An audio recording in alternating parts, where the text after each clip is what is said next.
Secretary Health, and finally we will have address to the media by Honorable Minister Sir. And I make a request to all of you, kindly keep your phones in silent mode. We all follow this practice, but it's a request once again. Now we begin with the presentation by Additional Secretary Sir. Over to you, sir.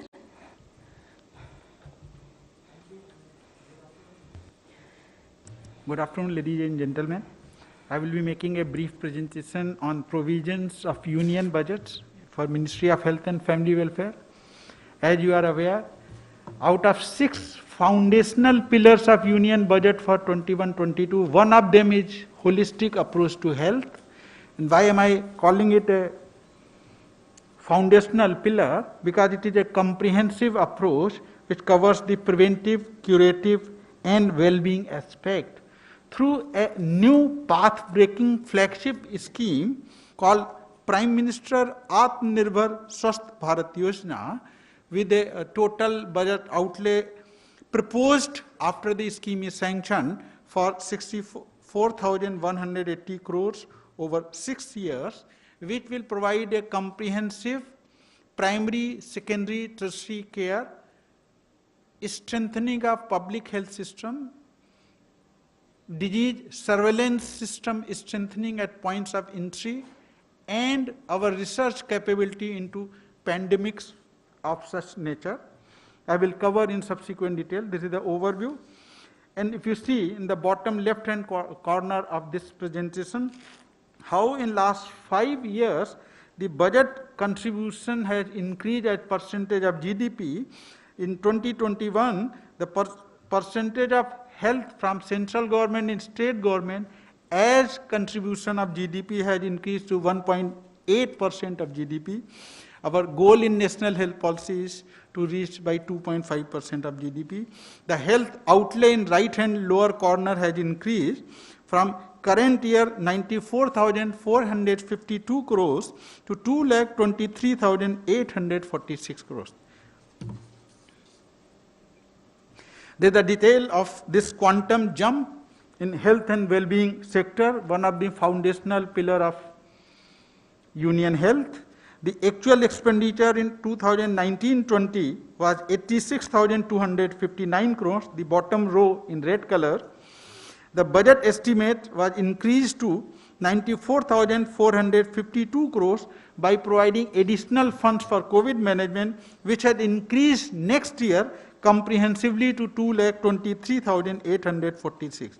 As you can see, this health and well-being being a comprehensive holistic approach, the Department of Health and Family Welfare has increased to 71,269, Department of Health Research 2,663, Ministry of Ayush to provide the complementarity of traditional medicines 2,970 crores, and 35,000 crores specifically has been kept aside for provision of vaccinations. Department of Drinking Water and Sanitation has been provided a quantum jump to look into the preventive aspect of waterborne disease, 60,030 crores, nutrition 2,700 crores, 15 Finance Commission grants for water and sanitation 36,022 crores, and 15 Finance Commission grant for health sector for the local bodies 13,192 crores. Next. This is the trend in budgetary allocation for last 5 years. If you see, the orange one is the actual expenditure. Whatever we have been provided, we have been continuously investing into the health sector, right from the preventive, promotive and curative aspect. This is the trend line of last 5 years expenditure. This is the flagship program which had been announced this year, a new flagship program, Pradhan Mantri Atmanirbhar Swasth Bharat Yojana. This strengthens the public health system for effective preparedness in response to such pandemics which we are continuously witnessing. The objective of this PMASBY is very comprehensive, to develop and strengthen health systems across continuum of care to meet challenges of current and future pandemics, to expand and build IT-enabled disease surveillance systems, to strengthen pandemic research, multi-sectoral national institutions, and a regional platform for One Health to supplement the needs for emergency response for COVID. This new flagship scheme will have two broad components. One is centrally sponsored scheme components, another is central sector component. The centrally sponsored scheme components are implemented through the state governments and union territory governments, and the central sectors are directly through the institutions of union, Ministry of Health and Family Welfare. The centrally sponsored scheme component of PMASBY is health and wellness centers in the rural and urban area, this time taking lesson from the initial epidemic concentration in metropolitan and urban area. We have especially provided 11,027 urban health and wellness centers.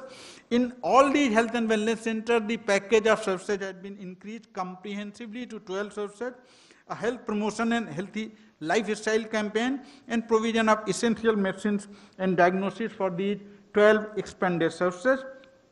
New component in this scheme are 3,382 block level public health lab to get an early warning, early detection of such pandemics, then integrated public health labs to enhance diagnostic capacity as district level. The one big lesson of this pandemic was the earliest we detect, track and isolate, earliest we control. So taking lesson from present pandemic control, we have gone into the district and sub-district level to strengthen the pandemic preventing structure at the district and sub-district level. The integrated public health labs to enhance diagnostic capacities in all the districts, so that nothing should be referred from there to NIV Pune or the regional institute. So essence of diagnosis is the crux in pandemic control. To take care of the timeliness of earliest detection, we are providing this new component of integrated public health labs in all districts, and a critical care hospital blocks in 602 major districts for health system preparedness. As we know, in less than 2% cases, there was a requirement for critical care, for ventilator support and intensive clinical monitoring, for which currently our district hospital were not fully equipped in terms of technology or technical manpower. To take lesson from that critical care, need for a critical care setup at the district level, we are providing critical care hospital blocks at 602 major districts. The central sector components of this PMASBY is to strengthen the similar critical care blocks as central government hospitals like AIIMS and PGI institutes, strengthen surveillance system, because this disease was an imported one, it was not an endogenous one. This pandemic got through the borders of the country, so we want to strengthen 50 points of entry in the country for strengthening the surveillance system by having an early detection and monitoring system, and then setting up a new setup for the NCDC, which is currently located in Delhi, to having its 5 new regional branches and implementing a integrated health information platform in all states, so that data flows seamlessly into the platform. We are strengthening 50 major points of entry, a pandemic preparedness and health emergency response, so that early detection and early treatment, to self-contained cutting-edge container-based mobile hospitals to provide emergency medical services, 15 health emergency operation centers, something like a control room to coordinate response during the health emergency.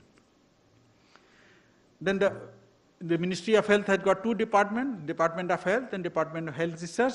Department of Health Research played a yeoman service in developing the diagnostic network in country during this pandemic. So taking lesson from that, the Department of Health Research is further setting up its biosafety lab of BSL 3 standard. The NIV Pune will be set up with the regional branches, the regional institutes. We will be providing the regional research platform, because pandemic is not boundary driven, it is not bounded by the country's boundary, it has got cross-border territory arrangements. Therefore, with the help of Southeast Asia Regional Office, a regional platform for pandemic control is proposed through the ICMR with these research partners, which are our neighboring countries, to early monitor and detection system, a research platform for Southeast Asia.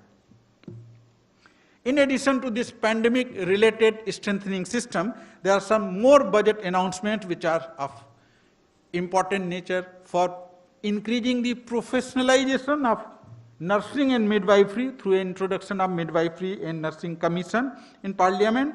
Currently, the pneumococcal vaccine is being administered in 5 states. Taking lessons from this, they will be rolled out across the country to prevent 50,000 child deaths annually. And as I said in opening remarks, 35,000 crores for COVID-19 vaccine has been exclusively prepared. And there is a different allocation of funds and expenditure toward COVID-19 pandemic, specifically by the Union Health Ministry, because the only lesson which will carry forward in future from 2020 is health is wealth, whether economically or literally or figuratively. So towards that end of health is wealth, there is the allocation of expenditure which we provided in the 2021 revised budgets. 11,756 crores through the emergency response package, through the central procurement of supplies and materials, National Center for Disease Control, and vaccination of health and frontline workers. And as I said, we have actually taken the movement of Atmanirbharta in health sector to its extreme, right from the diagnostic capability to the capability for PPE and other instrumentations. The Atmanirbharta in diagnosis of COVID-19 under the leadership ICMR is phenomenal. If you can see the upper right side graph, how it has increased our case detection capability through the enhancement of the laboratory network. Today, there are 2,376 laboratory operating in the country, and we have performed 20.47 crore testing till date. This shows how can we scale up when the challenge of pandemic was there. Thank you.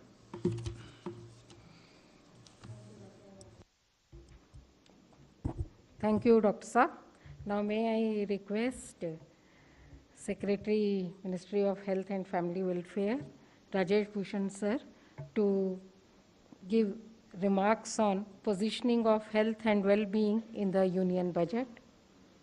Thank you, sir. नमस्कार।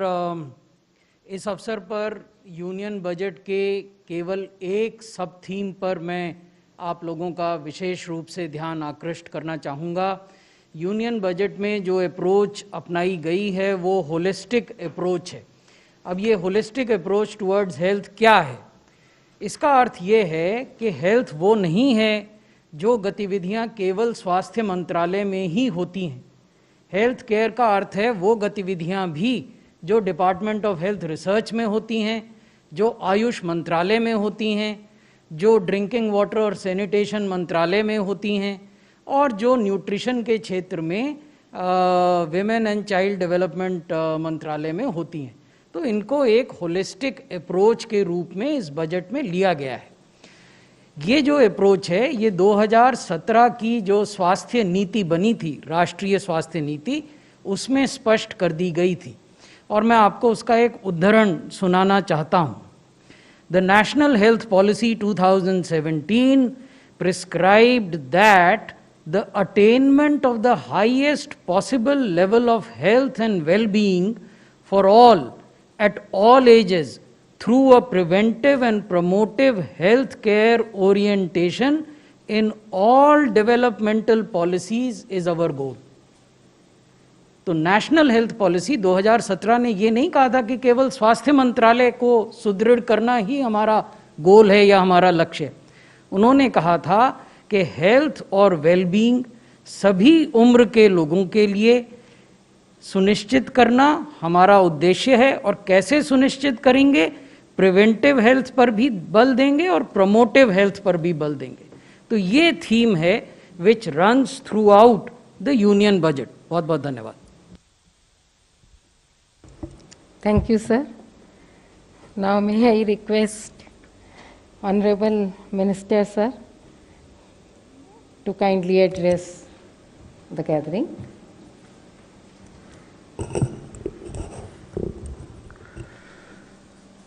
दोस्तों, medical student बनने से लेकर और आज की यात्रा में ये हेल्थ सेक्टर में काम करते हुए 5वां एक प्रकार से दशक है। 70 के दशक में मेडिकल कॉलेज में प्रवेश किया था और 2021 में 5वें दशक के भी एक प्रकार से अंतिम चरण की तरफ हम हैं और पूरे ज़िंदगी हेल्थ के संदर्भ में ये पैशन रहा कि हेल्थ को देश में सरकारों की कार्यप्रणाली में अधिकतम प्राथमिकता मिलनी चाहिए। और वो प्राथमिकता खाली बजट का एस्पेक्ट तो रहा ही है कि जीडीपी का मैक्सिमम अंश, सिग्निफिकेंट अंश हेल्थ को मिले, लेकिन हमेशा से मैं ये कहता रहा हूँ कि हेल्थ में जो प्रिवेंशन है, पॉजिटिव हेल्थ है, प्रमोटिव हेल्थ है, इसका बहुत बड़ा महत्वपूर्ण योगदान है। और इसमें भी जो होलिस्टिक हेल्थ का कंसेप्ट है, इसको एक जन आंदोलन के रूप में विकसित होना चाहिए, ये सोशल मूवमेंट बनना चाहिए। पिछले 6-7 वर्षों में सौभाग्य से नरेंद्र मोदी जी के नेतृत्व में पहली बार इतने वर्षों में ये महसूस हुआ कि हेल्थ अपनी सही दिशा की ओर जिस प्रकार से उसको बढ़ना चाहिए, जिस प्रकार से उसको प्रगति करनी चाहिए इस क्षेत्र को, वो बढ़ रहा है। 2017 की नेशनल हेल्थ पॉलिसी में भी बहुत सारी महत्वपूर्ण बातें, नवीन बातें, इनोवेटिव बातें, एम्बिशियस बातें कही गई और उसके अनुरूप ये यात्रा आगे बढ़ रही थी। और उसी के बीच में ये 2020 में कोविड आया और इस कोविड ने तो शायद जो देश की हेल्थ के क्षेत्र की जो छुपी हुई प्रतिभा थी या जो योग्यता थी या जो पोटेंशियल था, उसको एक प्रकार से उभार दिया। ये जो अभी विस्तार से वर्णन किया गया, ये बजट के आंकड़ों का, इतने % इंक्रीज का, हेल्थ के साथ साथ इसको कंपोजिट तरीके से सैनिटेशन के इश्यूज़ को, वाटर के इशू को, न्यूट्रिशन के इश्यूज़ को, इन सबको एक व्यापक दृष्टिकोण से देखने के संदर्भ में वो तो हमने देखा ही है और वो सब आंकड़ों को मैं रिपीट नहीं करना चाहता। लेकिन पूरे कोविड में हमने ये देखा कि देश किस प्रकार से एडवर्सिटी के अंदर भी किस प्रकार से वो उस चैलेंज को अपॉर्चुनिटी में परिवर्तित करके हेल्थ के क्षेत्र में उसने अपने पोटेंशियल को देश और दुनिया के सामने प्रस्तुत किया। हमने देखा कि किस प्रकार से एक लेबॉर्ट्री से 2500 लेबॉर्ट्रीज तक हम पहुँचे। हमने देखा कि हम देखते ही देखते जब क्राइसिस था तो PPE kits, N95 mask, ventilators, diagnostic kits, इनको विदेशों से लाने के बारे में और बहुत ज़्यादा उस समय कॉस्ट होती थी, क्योंकि उस समय था लोगों को उनके प्राण की रक्षा को करना प्राथमिकता थी। लेकिन ये देखते ही देखते हमने देखा कि ये सारी चीज़ें आत्मनिर्भरता में परिवर्तित हो गई। हमने देखते ही देखते ये सब चीज़ें देखी कि किस प्रकार से हमारा ICMR उसने दुनिया में सबसे पहले शायद शुरुआती देशों में वायरस को आइसोलेट कर दिया। जब म्यूटेशन आया उस म्यूटेशन को भी आइसोलेट कर दिया। जीनोम सीक्वेंसिंग अभी ज़्यादा चर्चा के अंदर आई, लेकिन जीनोम सीक्वेंसिंग तो हमारे लेबॉर्ट्रीज़ में और ICMR में तो मई जून के महीने के अंदर जो है होनी शुरू हो गई थी। और जिस प्रकार से देखते ही देखते शायद हमने देखा कि शायद इतिहास में सबसे कम समय के अंदर अगर कोई वैक्सीन्स का डेवलपमेंट का प्रोसेस सक्सेसफुली कई बीमारियों के बारे में तो मैं देख रहा हूँ कि वैक्सीन्स की रिसर्च, जब मैं दिल्ली में 25 साल पहले स्वास्थ्य मंत्री था तब भी रिसर्च चल रही थी, आज भी रिसर्च चल रही है। लेकिन ये पहला बार एक प्रकार से वी फील फॉर्चुनेट कि we have seen this day. Unfortunately ये कोविड के कारण जो त्रासदी हुई है वो तो दुर्भाग्यपूर्ण है, उसको तो उसके दुख को और कष्ट को और जो कुछ हम लोगों ने उसमें खोया वो तो भूला नहीं जा सकता।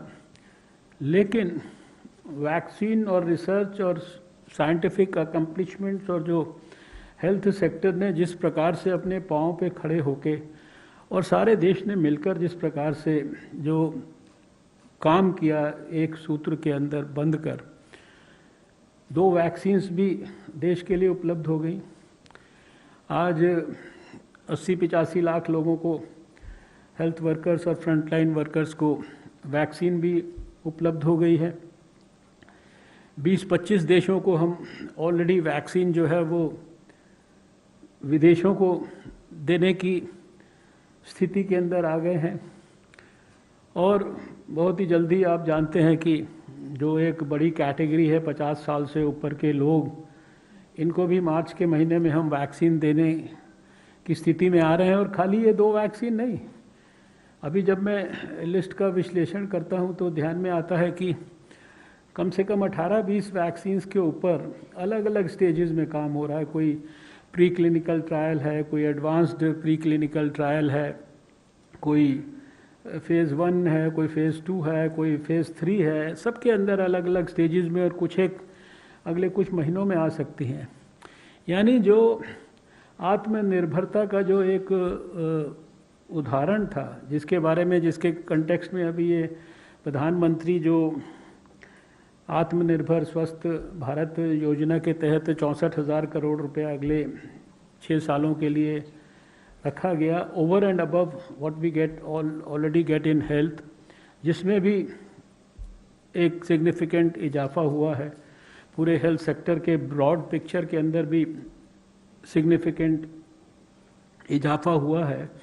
तो ये जो सारी परिस्थिति पिछले समय के अंदर निर्माण हुई है, मेरे लिए ये बहुत संतोष की बात है कि अभी हम एक प्रकार से जो फ्यूचर हमारी रेडीनेस है बायो सेफ्टी के बारे में और बायो सिक्योरिटी के बारे में, मैं देख रहा था कि खाली 2020 में ही, ये WHO का डाटा है कि 2020 में ही कोविड के अलावा भी 60 आउटब्रेक्स को जो है दुनिया ने सामना किया। और खाली अगर ICMR की बात करें तो उनका कहना है कि पिछले 6 साल में उन्होंने 1240 रीजनल आउटब्रेक्स जो है उनको खाली ICMR ने इन्वेस्टिगेट किया। अगर मैं NCDC वालों से बात करूं, उनके भी यहाँ चीफ बैठे हैं, तो वो तो कहते हैं इससे ज़्यादा हम हर साल करते रहते हैं। यानी ये सारी परिस्थितियों के अंदर और जो पिछले 10 साल के अंदर खासकर जो 4 जो है हमारे दुनिया के अंदर जो है H1N1, इबोला, ज़ीका और ये कोविड का भी पेंडेमिक की परिस्थिति हुई और भी दूसरी जो बीमारियां आई, उसकी दृष्टि से ये जो बजट है ये हमारे लिए बड़ा संतोष का विषय है कि हम अपने आप को फ्यूचर रेडी करने के लिए, यद्यपि उस भयंकर परिस्थिति के अंदर भी जब 1 साल के अंदर इतनी तकलीफ थी हमें, तब भी हमारा देश उठकर खड़ा हो गया। वैज्ञानिक भी खड़े हो गए, डॉक्टर भी खड़े हो गए, रिसर्चर्स भी खड़े हो गए और उन्होंने उसी परिस्थिति में भी अपने आप को आत्मनिर्भर करके दिखाया। लेकिन अभी भविष्य की जो परिस्थिति है उसमें हम नीचे लेवल तक जो भी हमारी इस 1 साल की लर्निंग्स हैं, उन लर्निंग्स के आधार पर नीचे लेवल पर प्रिवेंशन की दृष्टि से, सर्वेलेंस की दृष्टि से, वहाँ पर जो कोई क्रिटिकल केसेस होते हैं उनके ट्रीटमेंट की दृष्टि से ब्लॉक लेवल पर डायग्नोस्टिक कैपेबिलिटीज़ विकसित करने की दृष्टि से इस कोविड में ध्यान में आया कि जो हमारा ये जो वायरस का स्वैब टेस्ट है ये कुछ साल पहले तक अमेरिका के अंदर जाता था, 5-7 साल पहले CDC अटलांटा वगैरह में।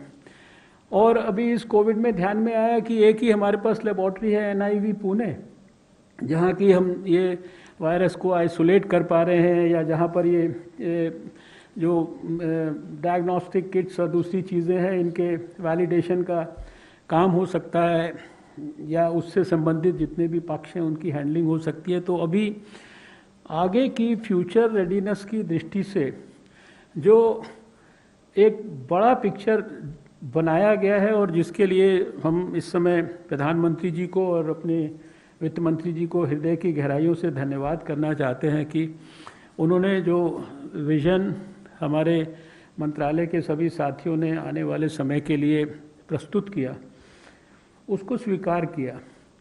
आज चाहे वो नेशनल इंस्टीट्यूट ऑफ वायरोलॉजी हो, उसके लिए सारे देश के अंदर रीजनल स्तर पर उसी तरह के इंस्टीट्यूशंस का क्रिएट करना हो, चाहे फिर बायो सेफ्टी जो BSL लैब्स हो, BSL 3 लैब्स हो, या इसी प्रकार से NCDC के जो BSL लैब्स हैं या उनके जो रीजनल सारे देश में सेंटर्स हैं, ब्लॉक लेवल पर क्रिटिकल केयर के, डायग्नोस्टिक के, वो सारे विस्तार से आपको सारी की सारी चीज़ें यहाँ पर प्रस्तुत की गई हैं। तो मैं इतना कहना चाहूँगा कि ये बजट हमारे सबके लिए और हेल्थ सेक्टर के लिए हमें बहुत ज़्यादा आनंद भी है, संतोष भी है, और हमें इस बात का विश्वास है कि जो अभी आप जानते हैं कि जब देश और दुनिया को कल्पना नहीं थी, अंदाज़ा नहीं था कि कोविड जैसी त्रासदी हमको परेशान कर सकती है। अभी तो 1 साल से ऊपर हो गया और आज हम देखते हैं कि 1,09,16,589 लोग कोविड से ग्रस्त हुए, और इन 1,09,00,000 में से 1,06,21,220 ठीक होकर घर चले गए हैं। कितनी बड़ी बड़ी फिगर्स होती थी। हम 97.29% के रिकवरी रेट पर आज हैं। दुनिया का सबसे कम हमारा फैटेलिटी रेट 1.43% है। और आज मैं देख रहा था कि पिछले 7 दिन में देश के 188 डिस्ट्रिक्ट्स में कोई भी कोविड का केस नहीं हुआ। देश के 76 डिस्ट्रिक्ट्स में पिछले 28 दिन के अंदर कोई भी कोविड का केस नहीं हुआ। 34 डिस्ट्रिक्ट्स में कोई भी फ्रेश केस 14 दिन के अंदर नहीं हुआ, और 21 डिस्ट्रिक्ट में कोई भी फ्रेश केस जो है वो 21 दिनों के अंदर नहीं हुआ। और जैसा हम सब ने देखा कि इस विषम परिस्थिति में भी 20 लाख से ऊपर कोविड के लिए डेडिकेटेड बेड्स देश ने क्रिएट किए, चाहे वो हेल्थ फैसिलिटीज़ के रूप में, चाहे कोविड केयर सेंटर्स के रूप में। 12,000 से ज़्यादा क्वारंटाइन सेंटर्स विकसित किए। टेस्ट टेस्ट टेस्ट, ये बात कान में पड़ती थी हम लोगों के हर टेलीविज़न चैनल के ऊपर, टेस्ट टेस्ट टेस्ट, ये जो ज़ोर ज़ोर से ये आवाज़ सुनाई जाती थी। ये अप्रैल के महीने के अंदर, तो उसी यात्रा में हमने देखा कि 10 लाख से ज़्यादा रोज़ के टेस्ट भारत ने करने शुरू कर दिए। बड़ी संख्या के अंदर N95 मास्क और PPE किट्स, इनके बारे में तो मेरे को व्यक्तिगत अनुभव है कि कई सारे स्टेट्स के अंदर थोड़े समय के बाद लोग कहते थे कि प्लीज़ स्टॉप, हमारे पर रखने के लिए जगह नहीं है। और भारत के अंदर रोज़ 5 लाख, हर रोज़ जो है डाटा सुबह से शाम तक चेंज होता था। 5 लाख हम PPE किट्स बनाना शुरू कर दिया था। वेंटिलेटर्स हमने बनाने शुरू कर दिए। हमारी साइंस लेबॉर्ट्रीज़ ने 150 से ज़्यादा देशों को हमने हाइड्रोक्सी क्लोरोक्वीन इस दौरान के अंदर आत्मनिर्भरता का इतना बड़ा परिचय देते हुए उसको एक्सपोर्ट किया। तो ये सारी जो परिस्थितियां देश ने मिलकर उनको सफलतापूर्वक अर्जित किया, इसके लिए मैं आज के इस अवसर पर आप सबका भी हृदय से धन्यवाद करता हूं, क्योंकि मैंने हमेशा ये माना कि जो हमारे हेल्थ बीट के विशेषकर जो रिपोर्टर्स थे वो सब भी किसी भी बड़े से बड़े कोविड वॉरियर से कम नहीं थे। हमारे बहुत सारे डॉक्टर्स, हमारे बहुत सारी नर्सेज, हमारे बहुत सारे अस्पतालों में काम करने वाले दूसरे जो उनके सहयोगी कर्मचारी थे, सैनिटेशन वाले, सिक्योरिटी वाले, हमारे बहुत सारे फ्रंटलाइन वर्कर्स, इन्होंने अपने प्राण गंवाए इस यात्रा के अंदर। हम में से सबको दो चार आपके बहुत सारे जर्नलिस्ट भाई बहन, बहुत अच्छे मेरे अच्छे आत्मीय लोग, उनको मैंने देखा कि वो आज हमारे बीच में नहीं है। ग्राउंड ज़ीरो पर आप लोग भी लगातार काम करते रहे, देश का मनोबल ऊंचा करते रहे। टेलीविज़न चैनल्स जो है उसको कोविड के खिलाफ जंग के बारे में देश के लोगों को शिक्षित करते रहे, और उन सब चीज़ों का परिणाम यह हुआ कि आज बड़े गर्व से भारत दुनिया के सामने ये अपने दोनों पांवों पे खड़ा होकर कह पा रहा है कि हमने विषम परिस्थितियों में भी कोविड के खिलाफ जो लड़ाई है उसको सफलतापूर्वक जीतने का प्रयास किया है। और जैसा मैं बार बार कहता हूं कि ऐसा लगता है कि शायद कोविड के खिलाफ जो जंग है उसका जो बिगनिंग ऑफ द एंड है वो शुरू हो गया है। बार बार एक बात हम लोग इस एक साल में कहते रहे हैं, आज भी मैं दोहराना चाहता हूं, आपके माध्यम से दोहराना चाहता हूं कि ये जो बहुत सारे लोगों के मन में ये बात आई है कि अभी तो वैक्सीन भी आ गई है और कोविड के केसेस भी बहुत कम हो गए हैं, और 4-6 महीने से लगातार स्थिति में नंबर्स के अंदर सुधार होता जा रहा है। इसलिए मास्क लगाओ या ना लगाओ, मास्क को घर में छोड़ के आओ, मास्क को गले पर लटका कर रखो, सोशल डिस्टेंस मेंटेन करके रखो या ना रखो, कोई फ़र्क नहीं पड़ेगा, अब तो वैक्सीन आई गई है। तो आप सबकी एक और बड़ी जिम्मेदारी है कि अभी लोगों को कोविड एप्रोप्रिएट बिहेवियर इसके संदर्भ में, जिसके संदर्भ में हमने सारे साल भर, चाहे वो टेलीफोन की कॉलर ट्यून के माध्यम से हो, चाहे वो प्रधानमंत्री जी के राष्ट्र के नाम संदेश के माध्यम से हो, चाहे वो यहाँ होने वाली 4 बजे की प्रेस कॉन्फ्रेंसिस के माध्यम से हमारे स्वास्थ्य अधिकारियों के द्वारा जो जानकारी दी गई है, हमने बार बार लोगों को रिमाइंड किया है। और उस रिमाइंडर में शायद अभी सबसे क्रूशियल टाइम आया है, क्योंकि इस समय जब चीज़ें कम हो रही हैं, लोगों को शायद ये गलतफहमी हो सकती है कि इसका इस्तेमाल अब उतना आवश्यक नहीं है। तो मैं चाहता हूं कि आपके माध्यम से ये जो प्रिकॉशंस लेना है, जिसको पूरे 1 साल में सोशल वैक्सीन का नाम देता रहा, अभी भले ही सोशल वैक्सीन के साथ रियल वैक्सीन भी आ गई है।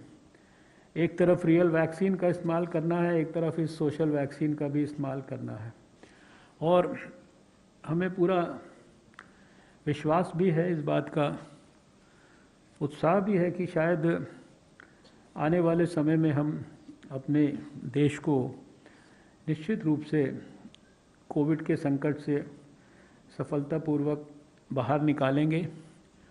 इस बजट के माध्यम से इस भविष्य की नींव रखने की कोशिश की गई है, जहां इस प्रकार की त्रासदी कभी भी भारत में आए, किसी भी बीमारी के माध्यम से आए, किसी भी वायरस के माध्यम से आए, तो हम उसको इस समय के अनुभव का इस्तेमाल करते हुए और बेहतर ढंग से फेस करने के लिए फ्यूचर रेडी हों। यही इस बार के बजट का बहुत बड़ा संदेश है। और हमने ये देखा है कि पिछले 6 साल में प्रधानमंत्री जी ने जो भी मूवमेंट्स लॉन्च किए, स्वच्छ भारत का मूवमेंट अगर आया या टॉयलेट्स देश के अंदर बने, और एक साल में तो हमने ये देखा कि ये मास्क लगाने के कारण लगाया तो मास्क हमने शायद कोविड के लिए था, लेकिन हमारे बहुत सारे और दूसरे इन्फेक्शंस जो ड्रॉपलेट के कारण स्प्रेड होते थे वो उनके अंदर भी कमी आ गई। टॉयलेट्स के कारण जो हमारे फीमेल्स के लिए एक और आइडियल कॉन्ड्यूसिव अपनी उसको प्राइवेट लाइफ को हैंडल करने का एक मौका गांव-गांव मिला, उसके कारण भी कुछ जो बीमारियां उससे संबंधित थी उनके अंदर जो है हमें निश्चित रूप से डिक्लाइन देखने को मिल रहा है। तो ये सारा कुछ जो हो रहा है, ये स्वास्थ्य एक जन आंदोलन बने, जो हमारा वर्षों से एक सपना रहा है, उस दिशा में देश और समाज प्रगति कर रहा है। स्वास्थ्य के लिए इतनी बड़ी संख्या में देश के एनजीओज़ ने, हेल्थ वर्कर्स ने, इंटरनेशनल ऑर्गेनाइजेशंस ने, बहुत लोगों ने बहुत कुछ किया। जितने प्रकार के लोग तकलीफ़ में थे उनको सही समय पर ट्रीटमेंट देने के लिए, सही समय पर उनके लिए भोजन उपलब्ध कराने के लिए, सही समय पर शेल्टर उपलब्ध कराने के लिए खाली सरकार नहीं, सारा देश खड़ा हो गया। और यही शायद सबका कर्तव्य था, यही शायद सबका धर्म था, यही शायद सबकी जिम्मेदारी थी। और उसी के कारण ये सारे के सारे जो नतीजे हमको देखने को मिले हैं। तो मैं आज के इस अवसर पर आपसे यही अपील करना चाहूँगा कि स्वास्थ्य को और ख़ासकर प्रिवेंटिव हेल्थ को, पॉजिटिव हेल्थ को, इसको हम कितना बड़ा आंदोलन आने वाले वर्षों में और बढ़ा सकते हैं, इस दिशा में कैसे आगे बढ़ सकते हैं, इसके लिए आप इसी प्रकार से सहयोग करते रहेंगे तो निश्चित रूप से हमें जो एक बहुत ही पुराना विश्व स्वास्थ्य संगठन का भी सपना है, पहले तो health for all by the year 2000 कहते थे, लेकिन मुझे विश्वास है कि हेल्थ फॉर ऑल का सपना अगर कभी भी साकार होगा दुनिया में, तो उसका मॉडल जो है वो भारत के अंदर विकसित होगा। भारत उसको डेवलप करके देगा। भारत का जो होलिस्टिक अप्रोच है, भारत का जो एंशिएंट मेडिकल विजडम है, भारत के अंदर जो दूसरी जितनी भी हेल्थ से जुड़ी हुई सुविधाएं हैं, जितनी भी सिस्टम्स हैं, ये सारे लोग मिलके जब होलिस्टिक तरीके से काम करेंगे तो शायद पूरे वर्ल्ड के लिए इम्यूलेट करने लायक जो मॉडल है वो भारत डेवलप करके देगा। और सौभाग्य से अभी हमारे पास ऐसे प्रधानमंत्री नरेंद्र मोदी जी हैं जिनकी दृष्टि, ओवरऑल दृष्टि तो उनकी बहुत व्यापक है ही, जो लोगों के सफरिंग्स को ख़त्म करने के लिए, लॉन्ग स्टैंडिंग प्रॉब्लम्स की समाधान करने के लिए नए सिरे से वो हर विषय के ऊपर विचार करते हैं, चिंतन करते हैं, नई योजना बनाते हैं, नया विज़न डेवलप करते हैं, उस विज़न को प्रोग्राम में परिवर्तित करते हैं, उस प्रोग्राम की मॉनिटरिंग भी स्वयं करते हैं, उसके जो आउटकम्स हैं उनको भी स्वयं विश्लेषण करते हैं, उसमें फिर अमेंडमेंट्स भी खुद गाइड करते हैं। तो ऐसे समय पे जब इस प्रकार का नेतृत्व भारत के पास है, जिसका स्वास्थ्य के प्रति भी, एजुकेशन के प्रति भी बहुत ही, और विशेषकर साइंस के प्रति जो है बहुत ज़्यादा कमिटमेंट है, पैशन है, तो हमें लगता है कि आप सबके सहयोग से भारत बहुत तेज़ी से इन सब विषयों पर आगे बढ़ सकता है। इसी निवेदन के साथ कि आपका सहयोग देश को ऐसे ही मिलता रहे जैसे आपने पूरे क्राइसिस के।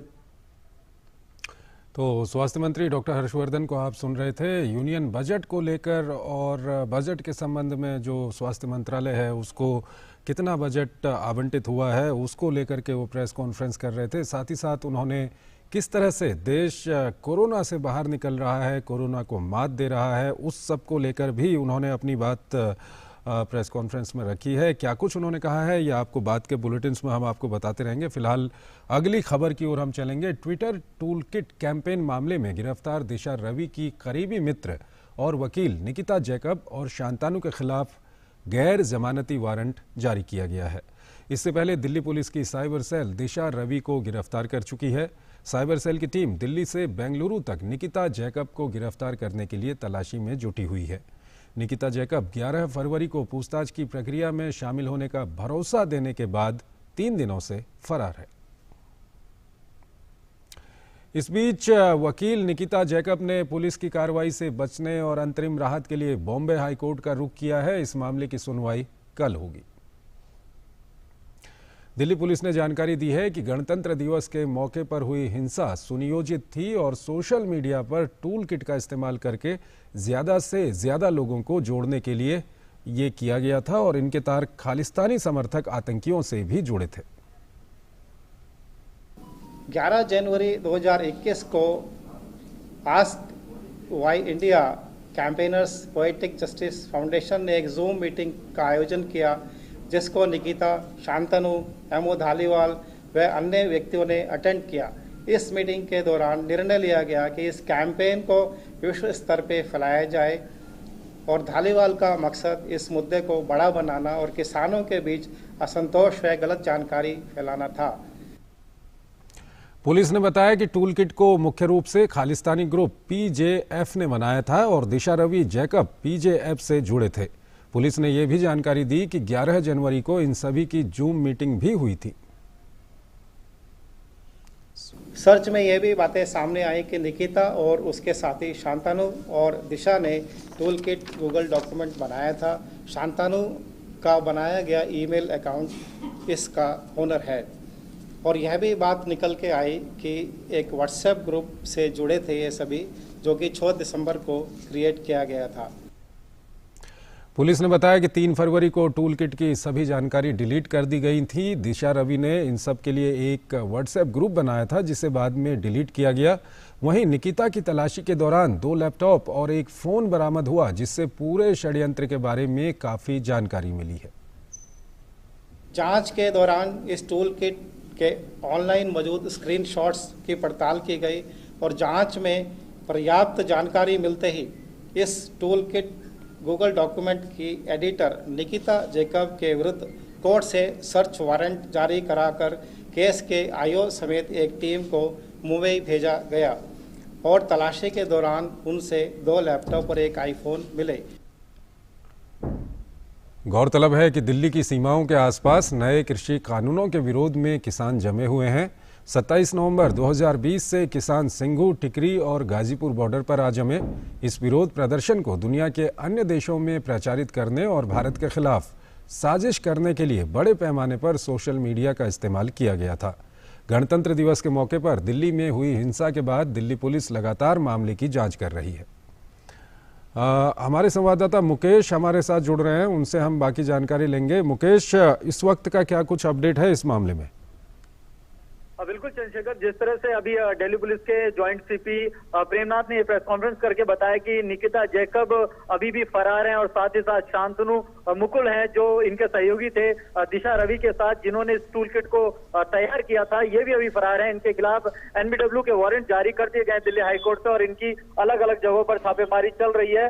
और सबसे महत्वपूर्ण बात कि इन्होंने 11 जनवरी को दिशा, शांतनु, निकिता और एमओ धारीवाल जो कि आईएसआई खालिस्तानी ग्रुप से ये संबंध रखते हैं और इनका एक जो सहयोगी है वो भी इनके साथ यहाँ पर मौजूद था, जिसका नाम पुनीत है, जिसके द्वारा इन सब कैंपेन्स को चलाया जा रहा था और ये डेलिबरेटली काम किया जा रहा था। इसमें हैशटैग मुहिम कैसी रहेगी, किस जगह जाना है, वहां से निकलने के क्या रास्ते होंगे, ये तमाम बातें पहले ही डिसाइड कर ली गई थी और जिसके द्वारा इन लोगों ने जूम पर एक मीटिंग भी आयोजित की थी।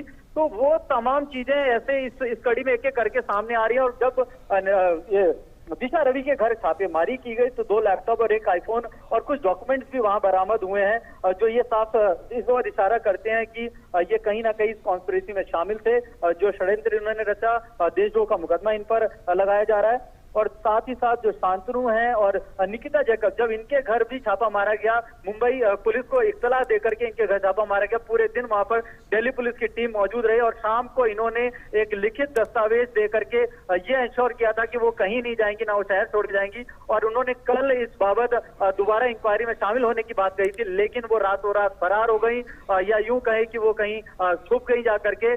तो उनकी अभी लगातार जांच जारी है। इससे साफ होता है कि ये सभी लोग इस कॉन्स्पिरेसी में शामिल थे और इनका साफ मकसद था कि देश में हिंसा को भड़काना और एक अलग अराजकता का माहौल पैदा करना। मुकेश, ये बताइए कि अब पुलिस क्या कुछ करने वाली है, आगे की कार्रवाई के लिए क्या कुछ रोड मैप पुलिस ने बताया है?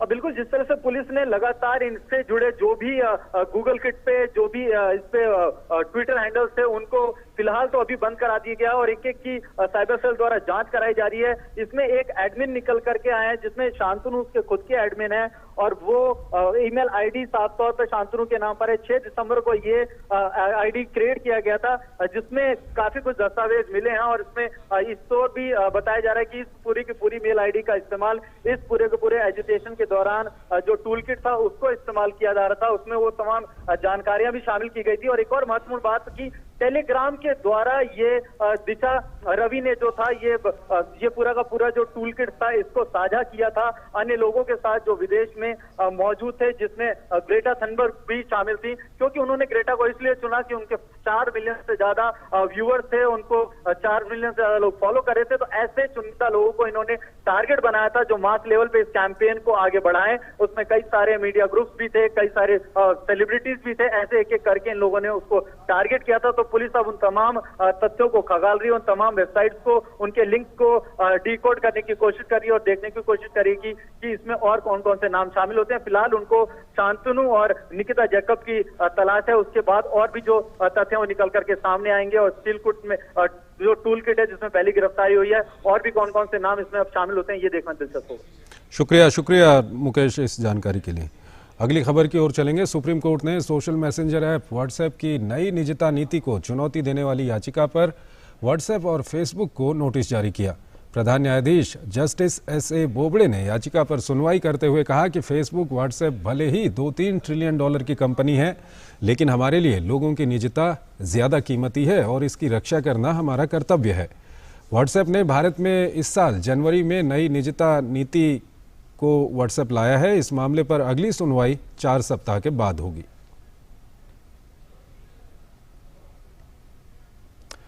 7 फरवरी को उत्तराखंड के चमोली में हिमस्खलन की वजह से आई आपदा में अभी भी राहत और बचाव कार्य जारी है। इस त्रासदी में मरने वालों की संख्या बढ़कर 54 पहुंच गई है। इनमें से 25 शवों की पहचान की जा चुकी है। जिन शवों की पहचान नहीं हुई है उनके DNA को संरक्षित रखा गया है। तपोवन सुरंग और ऋषिगंगा पावर प्रोजेक्ट के मलबे से शवों का मिलना लगातार जारी है। बचाव दल सुरंग के अंदर फंसे लोगों तक पहुंचने का प्रयास कर रहे हैं और फंसे हुए लोगों में से अब तक 8 लोगों के शव मिल चुके हैं। ऋषिगंगा नदी पर भारतीय सेना ने लोगों की आवाजाही के लिए एक अस्थायी पुल बना दिया है।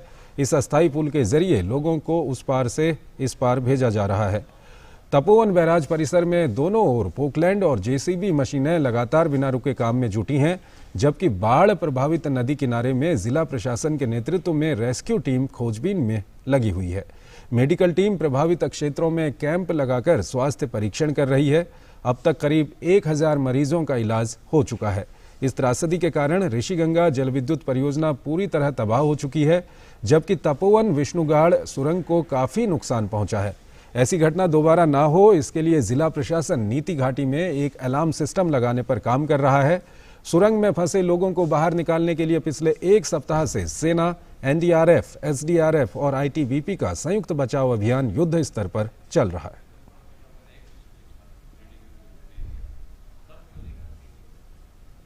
इस सब के बीच उत्तराखंड के पुलिस महानिदेशक अशोक कुमार ने बताया है कि आपदा प्रभावित इलाके में राहत कार्य जारी है।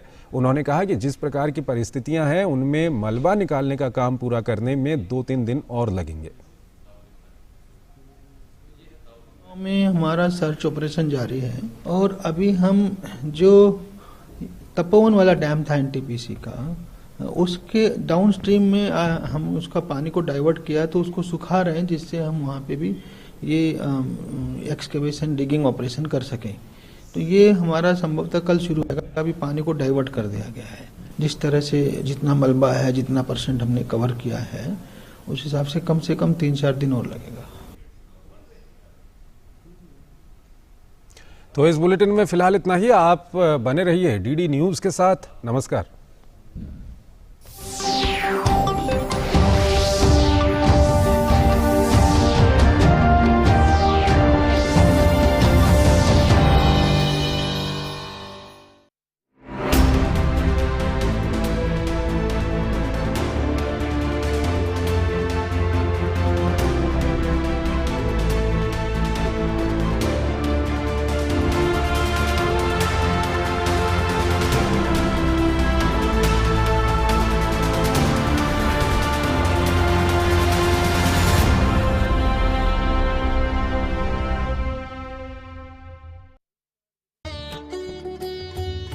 महात्मा के मंत्र।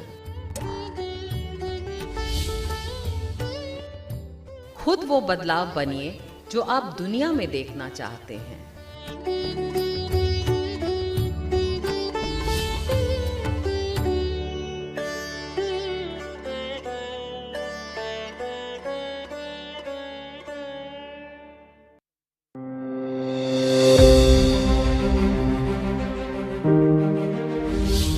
हिंदुस्तान एक ऐसा मुल्क है, अनेक प्रकार के लोग रहते हैं, बहुत से अलग अलग मजहब है, अलग अलग जाति है और अलग अलग हमारा पोशाक है, अलग अलग हमारी जबान है। ऐसा कोई मुल्क दुनिया में नहीं है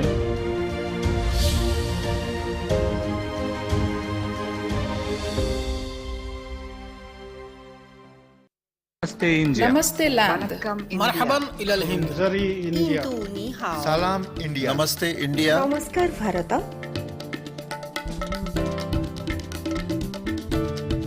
मुई इंडिया, नहनु हुनूर इंडिया, माँ हिंदी हस्ती, हिंदियानी, सलाम हिंदुस्तान, वी आर इंडिया।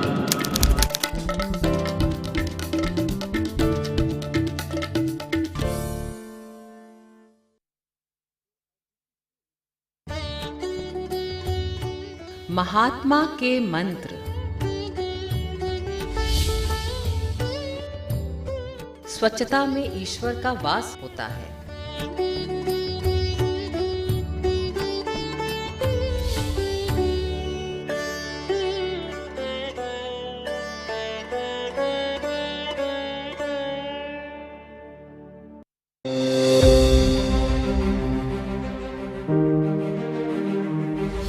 हमारा काम ये है कि हम हिंदुस्तान में कोई भी प्रांत के हैं, हम हिंदुस्तानी हैं और हमारा प्रथम कर्तव्य हिंदुस्तान की हिफाजत, हिंदुस्तान की रक्षा।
नमस्कार, आप देख रहे हैं खेल समाचार। मैं हूं सुचित्रा। सबसे पहले एक नजर इस वक्त की खेल सुर्खियों पर। चेन्नई टेस्ट में भारत ने इंग्लैंड के सामने रखा 482 रन का लक्ष्य। आर अश्विन ने लगाया अपना 5वां टेस्ट शतक। ओपन एरा में पहली बार किसी ग्रैंड स्लैम के क्वार्टर फाइनल में दिखेंगे 3 रूसी खिलाड़ी। महिला एकल वर्ग में पेगुला ने 5वीं वरीय एलिना स्वितोलिना को हराकर किया उलटफेर। और इंग्लिश प्रीमियर लीग में ओबेमेयांग की हैट्रिक की मदद से आर्सेनल ने लीड्स को 4-2 से हराया। वहीं मैनचेस्टर यूनाइटेड और वेस्ट ब्रॉम के बीच खेला गया मैच 1-1 से ड्रॉ।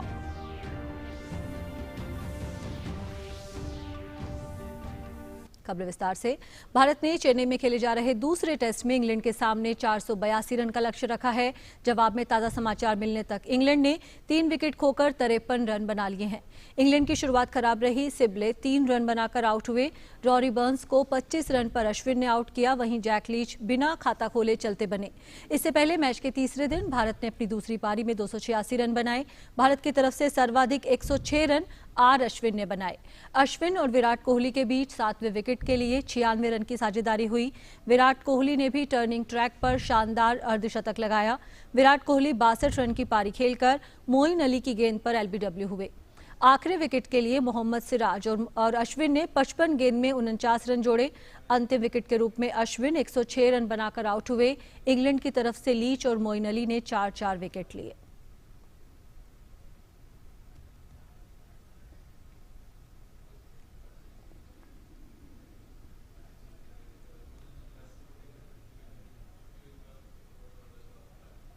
और इस मैच पर और चर्चा करने के लिए हमारे साथ जुड़ गए हैं हमारे खेल संवाददाता अनिल थॉमस।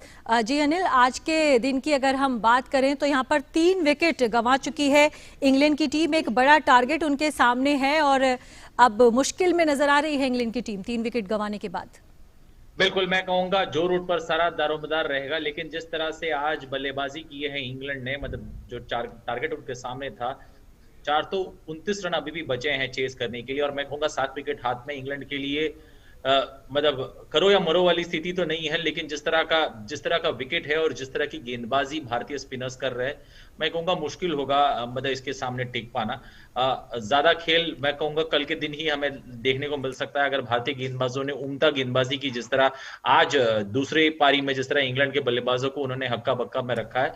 अगर उस तरह की गेंदबाजी हमें चौथे दिन देखने को मिली तो मुझे नहीं लगता कि चाय के बाद हमें और खेल देखने को मिलेगा चौथे दिन।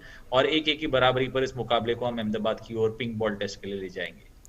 खासतौर से अनिल, अगर बात करें अश्विन की बल्लेबाजी की, 5वां टेस्ट तक यहाँ पर लगाया है। गेंदबाजी की बात तो होती रहती है, लेकिन अगर बल्लेबाजी की बात आप करें, क्या फैक्टर्स आप देखते हैं आज की अश्विन की पारी के पीछे? अपने घर में खेलना काफी रास आया अश्विन को। देखिए, अश्विन ने जब अपने करियर की शुरुआत की थी, जब वो फर्स्ट क्लास क्रिकेट खेलते थे, तो अश्विन एक बल्लेबाज के रूप में चेन्नई में आए थे। और बाद में वो गेंदबाजी, जब वो जैसे नेट्स पे गेंदबाजी करते थे, वो एक गेंदबाज के रूप में उभर कर आए। लेकिन उनकी टीम में चयन गेंदबाज के रूप में आए थे, लेकिन उनकी बल्लेबाजी कमाल है। एक समय में उनके पास मतलब जब उनके पास 4 शतक थे, तब सलामी बल्लेबाज रोहित शर्मा के पास टेस्ट क्रिकेट में उतने शतक नहीं थे जितने शतक आर अश्विन के पास थे। तो ऐसे में देखा जाए आर अश्विन एक कंप्लीट पैकेज है। मुझे थोड़ा चौंकाने वाला लगा कि अक्षर पटेल को उनके पहले बल्लेबाजी के लिए भेजा गया ड्रेसिंग रूम से, क्योंकि अश्विन एक कॉम्पैक्ट बैट्समैन है। और अश्विन की बल्लेबाजी की सबसे खास बात रही पहले जो 96 रन की पार्टनरशिप रही विराट और अश्विन के बीच में, एक तरह से इंग्लैंड वो मुकाबले से बाहर हो गया उस पार्टनरशिप की बदौलत। और उसके बाद उन्होंने टेल के साथ जो पार्टनरशिप की, बहुत ही इंपॉर्टेंट जिस तरह से उन्होंने बल्लेबाज वहां पार्टनरशिप एक के बाद एक लगाए। 27 रन की साझेदारी ईशांत शर्मा के साथ और फिर उसके बाद मोहम्मद सिराज के साथ लगभग 50 रन की पार्टनरशिप, 49 रन की पार्टनरशिप उन दोनों के बीच देखने को मिली। तो देखें तो अश्विन की पारी की सबसे यूएसपी यह है, अश्विन पे हमेशा फिटनेस को लेकर सवाल उठते हैं। और अश्विन ने जिस तरह से गेंदबाजी की है, पहली पारी पे 5 विकेट लेना, फिर मतलब 99 उनका शॉर्ट नंबर होता है, लेकिन 106 मारकर वापस पवेलियन लौटना, और जिस अंदाज से उन्होंने दूसरी पारी में भी गेंद को संभाला है और गेंद से विकेट लेने में कामयाब रहे। अश्विन को एक और रिकॉर्ड यहाँ अश्विन के नजर पे होगी। अश्विन को 8 विकेट और चाहिए 400 के आंकड़े को, टेस्ट विकेट के 400 के आंकड़े को पहुंचने के लिए। और मैं कहूंगा अश्विन के पास मौका तो नहीं है, क्योंकि इस टेस्ट मैच में अब सिर्फ 7 विकेट बचे हैं, लेकिन अश्विन के नजर पर और रिकॉर्ड जरूर होगी कि वो भारतीय जमीन पर इसी सीरीज के दौरान 400 के आंकड़े को, 400 टेस्ट विकेट के आंकड़े को पार कर सके। जी बिल्कुल अनिल, और इसी बीच आज का जो दिन का खेल है वो यहाँ पर ख़त्म हो गया है। इंग्लैंड की अगर हम बात करें, कल किस तरह के माइंडसेट के साथ आएगी इंग्लैंड की टीम, क्योंकि लग रहा है उन्हें एक मुश्किल पिच है, एक मुश्किल टारगेट है, तो किस तरह का माइंडसेट लेकर कल उतरेगी इंग्लैंड की टीम? मैं कहूंगा देखो, इंग्लैंड ने जिस अंदाज से आज शुरुआत की थी, मतलब जो शुरुआत इंग्लैंड की टीम को मिली थी, तो ऐसा लग रहा था कि कॉन्फिडेंट है और वो इस टारगेट को मतलब सेशन टू सेशन या फिर जितने ओवर बचे हैं उस पर माइंडसेट लेके आए हैं कि इतना स्कोर हमें बनाना है और वापस ड्रेसिंग रूम जाना है और चौथे और पांचवें दिन के लिए सेशन टू सेशन खेलने का इरादे से वो मैदान में उतरेंगे। लेकिन एक के बाद एक 3 विकेट, एक मतलब लगभग 2 ओवर में 2 विकेट गंवाना एक तरह से बैकफुट पे डालता है इंग्लैंड को। और थोड़ा सा सरप्राइजिंग ये भी लगा कि इंग्लैंड की ड्रेसिंग रूम में जरूर कोई सोच होनी चाहिए थी कि बॉल जैसी ही पुरानी हो जाती है उस बॉल से रन बनाना आसान होता है। ऐसे में जरूर कोई out of the box thinking होनी चाहिए थी, क्योंकि टेस्ट मैच मेरे हिसाब से बचाना यहाँ से मुश्किल है इंग्लैंड के लिए। मुश्किल नहीं, मैं कहूंगा असंभव सी बात है टेस्ट मैच बचाना। तो यहाँ जरूर कुछ ड्रेसिंग रूम में कोशिश की जा सकती थी कि हम पिछले क्रम के बल्लेबाज को ऊपर भेज देते एक नाइट वॉचमैन के रूप में। कुछ इस तरह की कोशिश हो सकती थी जिसके कारण वो गेंद को पुरानी की जा सके, क्योंकि अब जो रूट आपके, मैं कहूंगा इस टीम के एक तरह से जिसे कहते हैं इस टीम की न्यूक्लियस है, वो बल्लेबाजी करने उतर चुके हैं। और जो रूट ने अब तक बल्लेबाजी भी की, मतलब कर लगभग 8 गेंद की बल्लेबाजी उन्होंने की है। तो ऐसे में जो रूट पर भी दबाव रहेगा कि जो रूट किस तरह से बल्लेबाजी करेंगे, क्योंकि जो रूट के इर्द गिर्द पूरी पारी रहेगी। अगर जो रूट भारतीय गेंदबाजों को सुबह सुबह सफलता हाथ लगती है तो मैं कहूंगा ये मुकाबला हमें लंच तक भी देखने को नहीं मिलेगा। लेकिन जो रूट पर सारा दारोमदार रहेगा, जिस तरह से वो बल्लेबाजी करते हैं और बाकी खिलाड़ी उनके इर्द गिर्द अगर खेल पाए तो एक अच्छा मुकाबला हमें देखने को मिलता है। लेकिन जिस तरह से भारतीय गेंदबाज हावी हुए हैं और विकेट का जो डिटोरिएटिंग कंडीशन है, उम्मीदें कम है कि एक फाइट बैक हो सकता है। हाँ, लेकिन इंग्लैंड जरूर कोशिश करेगी। लेकिन ये मुकाबला मैंने कहूंगा इंग्लैंड ने 1 या 2 ट्रिक इसमें जरूर मिस की, जिस तरह से स्टुअर्ट बॉर्ड को कप्तान जो रूट ने इस्तेमाल किया, या फिर अश्विन और विराट कोहली की पारी को जो सेटल डाउन होने दिया उन्होंने।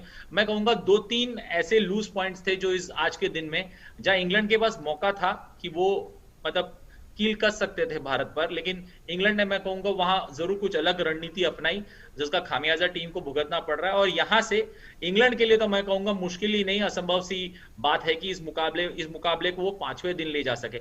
अगर वो इस मुकाबले को 5वें दिन ले जा सकते हैं तो मैं कहूंगा साइकोलॉजिकली इंग्लैंड के लिए एक बहुत बड़ा पॉजिटिव फैक्टर रहेगा, भले ही वो टेस्ट मैच हारेंगे। लेकिन कुल मिलाकर जो स्थिति है और जो क्राउड, मतलब जो क्राउड वहां चेपॉक स्टेडियम में जिस तरह से क्राउड का आना और क्राउड का लगभग 11 महीने बाद भारत में एंट्री क्रिकेट के मैदान में, मैं कहूंगा बहुत ही मुश्किल रहेगा इंग्लैंड के लिए उस विकेट पर बल्लेबाजी करना। लेकिन सेशन टू सेशन अगर इंग्लैंड खेलेगा तो इस टेस्ट मैच में अभी भी रोचक मुकाबला देखने को मिल सकता है बल्ले और गेंद के बीच। जी अनिल, बहुत बहुत शुक्रिया इस तमाम बातचीत के लिए। तो चेपॉक स्टेडियम में क्राउड का आना काफ़ी भाग्यशाली रहा भारतीय टीम के लिए। और आर अश्विन भारत में टेस्ट क्रिकेट में सबसे ज़्यादा विकेट लेने वाले गेंदबाज बन गए हैं। इंग्लैंड की पहली पारी में 5 विकेट लेने के साथ ही अश्विन ने हरभजन सिंह को पीछे छोड़ दिया। हरभजन के नाम 265 विकेट थे। अश्विन अब यह आंकड़ा पार कर चुके हैं। चेन्नई में दूसरे टेस्ट में अपनी फिरकी से इंग्लिश बल्लेबाजों के लिए सिरदर्द बने आर अश्विन का कमाल एक बार फिर से घरेलू सरजमी पर सिर चढ़कर बोल रहा है। अश्विन ने दूसरे टेस्ट के दूसरे दिन इंग्लिश टीम के ऑलराउंडर बेन स्टोक्स का विकेट निकालते ही भारत में अपने टेस्ट विकेटों की संख्या को 266 तक पहुंचा दिया और इसको उन्होंने 22.67 के औसत से हासिल किया। लेकिन बड़ी बात यह रही कि इस कड़ी में उन्होंने हरभजन सिंह के घरेलू सरजमी पर 265 विकेट के रिकॉर्ड को तोड़ दिया, जिसके लिए हरभजन का औसत 28